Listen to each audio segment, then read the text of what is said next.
বাংলাদেশের অন্তর্বর্তী সরকার সম্প্রতি বিশ্বের অন্যতম মর্যাদাপূর্ণ cricket league Indian premier league অর্থাৎ আইপিএল এর সম্প্রচার নিষিদ্ধ করেছে। গত মাসে কলকাতা নাইট রাইডার্স বাংলাদেশি তারকা মোস্তাফিজুর রহমানকে দল থেকে ছেড়ে দেওয়ার পর এই সিদ্ধান্ত নেওয়া হয়। এই নিষেধাজ্ঞার কোনো সুনির্দিষ্ট কারণ জানানো হয়নি। তবে জানা গেছে যে ভারতের মূল ক্রিকেট সংস্থা বিসিসিআই এটি কার্যকর করার নির্দেশ দিয়েছে। অন্যদিকে বাংলাদেশের জাতীয় ক্রিকেট দল ঘোষণা করেছে যে তারা আসন্ন টি-20 বিশ্বকাপে ভারতে কোনো ম্যাচ খেলবে না। ক্রিকেট পাগল এই অঞ্চলে যেখানে খেলাধুলা দীর্ঘদিন ধরে একটি ঐক্যবদ্ধ শক্তি হিসেবে কাজ করে, সে অঞ্চলে এটা একটা ব্যতিক্রম ঘটনাই বটে। এই ঘটনাগুলো ভারত বাংলাদেশ উত্তেজনার গভীরতাকেই প্রকাশ করে। ২০২৪ সালে গণবিক্ষোভের মুখে বাংলাদেশের সাবেক প্রধানমন্ত্রী শেখ হাসিনার পতনের পর থেকেই দুই দেশের সম্পর্ক তিক্ত হতে শুরু করে। তবে আগামী ১২ ফেব্রুয়ারি বাংলাদেশে একটি গুরুত্বপূর্ণ নির্বাচন অনুষ্ঠিত হওয়ার কথা রয়েছে। এর মাত্র কয়েক সপ্তাহ আগে এই সম্পর্ক এখন এক বিশেষ বিপজ্জনক পর্যায়ে পৌঁছেছে। এশিয়া প্যাসিফিক ফাউন্ডেশনের জ্যেষ্ঠ ফেলো মাইকেল কুগেলম্যানের লেখা ফরেন পলিসির একটি নিবন্ধে বলা হয়, এই উত্তেজনার মূলে রয়েছে একে অপরের প্রতি উভয় দেশের কিছু মৌলিক ধারণা। বাংলাদেশিদের বিশ্বাস, ভারত দীর্ঘকাল ধরে বাংলাদেশের অভ্যন্তরীণ রাজনীতি ও পররাষ্ট্রনীতিতে হস্তক্ষেপ করে আসছে। অন্যদিকে ভারতীয়রা মনে করে হাসিনার পতন বাংলাদেশে উগ্রপন্থী এবং ভারতের স্বার্থবিরোধী শক্তিগুলোর জন্য জায়গা তৈরি করে দিয়েছে। ফরেন পলিসির নিবন্ধে আরও বলা হয়, সাম্প্রতিক কিছু ঘটনা এই ধারণাগুলোকে আরও জোরালো করেছে। ভারত হাসিনাকে আশ্রয় দিয়েছে, তাকে প্রকাশ্যে কথা বলার অনুমতি দিয়েছে এবং তাকে বাংলাদেশের কাছে হস্তান্তর করতে অস্বীকার করেছে। এসব ঘটনা ঢাকার ক্ষোভকে আরও বাড়িয়ে দিয়েছে। গত নভেম্বরে বাংলাদেশের একটি আদালত ২০২৪ সালের বিক্ষোভে নিরাপত্তা বাহিনীর হাতে শত শত মানুষের মৃত্যুর ঘটনায় শেখ হাসিনাকে মানবতাবিরোধী অপরাধের দায়ে মৃত্যুদণ্ড দেন। শেখ হাসিনার অনুপস্থিতিতে এই বিচার কার্য সম্পন্ন হয়।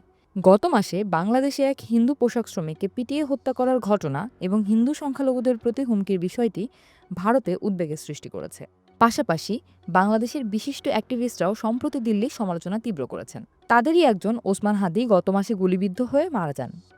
বাংলাদেশ পুলিশ অভিযোগ করেছে যে এই হত্যাকাণ্ডের দুই সন্দেহভাজন ভারতে পালিয়ে গেছে, যদিও তাদের উদ্দেশ্য সম্পর্কে কোনো তথ্য পাওয়া যায়নি। তবে বাংলাদেশের আসন্ন নির্বাচন এই পরিস্থিতি থেকে উত্তরণের একটি পথ হতে পারে। ভারত যে কোনো নির্বাচিত সরকারের সঙ্গে কাজ করার প্রস্তুতি প্রকাশ করেছে। নির্বাচনের সম্ভাব্য বিজয়ী দল বাংলাদেশ জাতীয়তাবাদী দলের সঙ্গে ঐতিহাসিকভাবে ভারতের সম্পর্ক খুব একটা ভালো ছিল না। কিন্তু জামাত ইসলামীর সঙ্গে দীর্ঘদিনের জোট ত্যাগ করার পর বিএনপি এখন দিল্লির কাছে আগের চেয়ে বেশি গ্রহণযোগ্য হয়ে উঠেছে। গত মাসে বিএনপি চেয়ারপারসন ও সাবেক প্রধানমন্ত্রী খালেদা জিয়ার মৃত্যুর পর ভারতের প্রধানমন্ত্রী নরেন্দ্র মোদী তার ছেলে তারেক রহমানকে একটি শোকবার্তা পাঠিয়েছেন।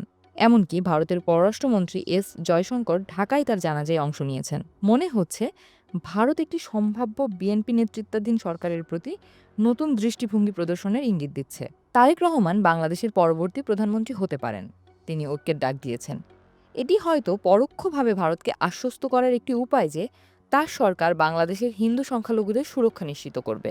তবে প্রশ্ন হলো, অভ্যন্তরীণ রাজনৈতিক সমীকরণগুলো একে অপরের দিকে বন্ধুত্বের হাত বাড়িয়ে দেওয়ার ক্ষেত্রে বাধা হয়ে দাঁড়াবে কিনা। বাংলাদেশের শক্তিশালী ইসলামপন্থী দলগুলো ভারতের সাথে সখ্যতা প্রত্যাখ্যান করে। এটি ঢাকার যে কোনো নতুন সরকারের জন্য রাজনৈতিক পথ সংকুচিত করে দেয়। মোদির জন্য ঝুঁকি অবশ্য কম, কারণ তিনি নিজের দেশে অত্যন্ত জনপ্রিয়। উল্লেখযোগ্য ব্যাপার হলো, তারেক রহমান সহ বিএনপি নেতারা সাম্প্রতিক মন্তব্যে বেশ কঠোর ভাষা ব্যবহার করেছেন।